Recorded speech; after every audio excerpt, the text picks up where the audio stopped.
Welcome to your World Food Prize Youth Institute. Today, we're going to tackle some of the toughest problems we face in the world. Work together to end hunger and poverty and improve life on our planet. The single greatest challenge of the 21st century will be to feed sustainably 10 billion people on our planet by the year 2050. We'll have to produce more food in the next 30 years than has been produced for the last 10,000 years combined. And we're going to have to do it with fewer resources, less water, less land, fewer inputs. With climate change and increasingly erratic weather patterns, extreme temperatures, more flooding, more frequent droughts, with rising ocean levels and saltwater intrusion, we're going to have to make those improvements. And with new and emerging plant and animal diseases, the question isn't, can we do it? It's, how do we do it? And how do we do it in a way that guarantees that our efforts are evidence-based, effective, cost-efficient, culturally appropriate, sustainable, socially just, and fair for all. At the end of the century, just a few years before you were born, the leaders of 191 countries around the world came together and agreed on 8 global goals to reduce human suffering and improve the quality of life for all people on our planet. These ambitious Millennium Development Goals unified the international community around 21 achievable targets by the year 2015 to reduce by half the proportion of people on the planet who, 1, live in poverty and hunger, 2, do not have access to clean drinking water, and 3, lack adequate sanitation.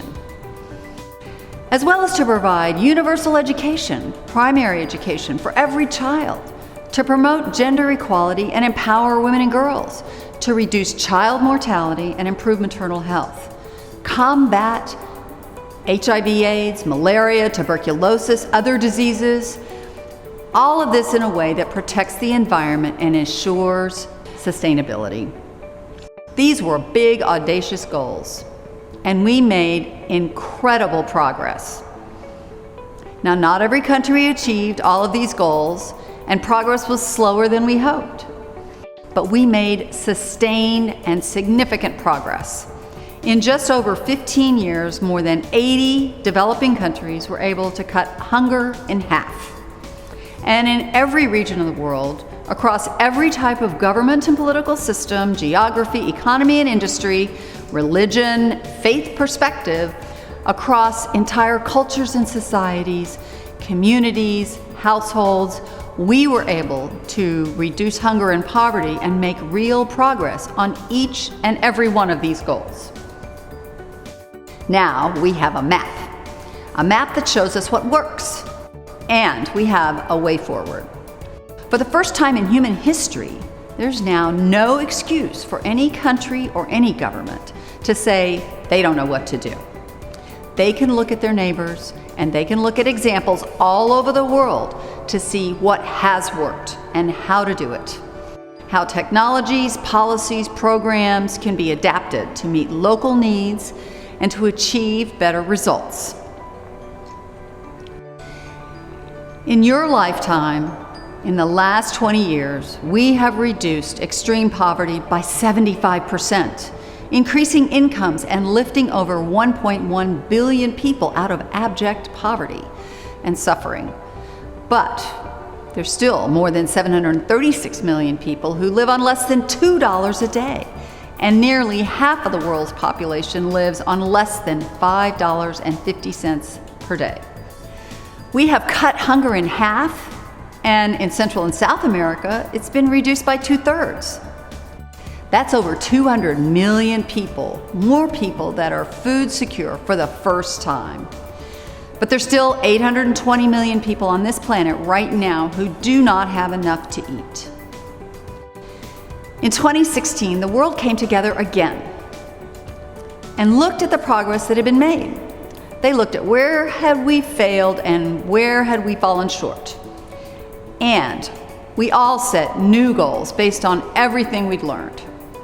These are the 17 United Nations Sustainable Development Goals. These are to be achieved by the year 2030.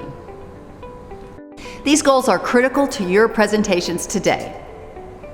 They are no poverty, zero hunger, quality education for all children, gender equality, clean water and sanitation for all people on the planet, and many more.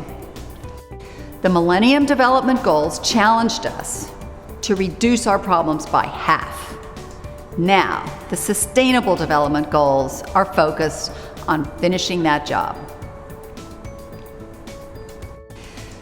These are the goals of our lifetime, and we are the first generation in all of human history with the ability, scientifically, technologically, economically, and politically, to solve these grand global challenges once and for all.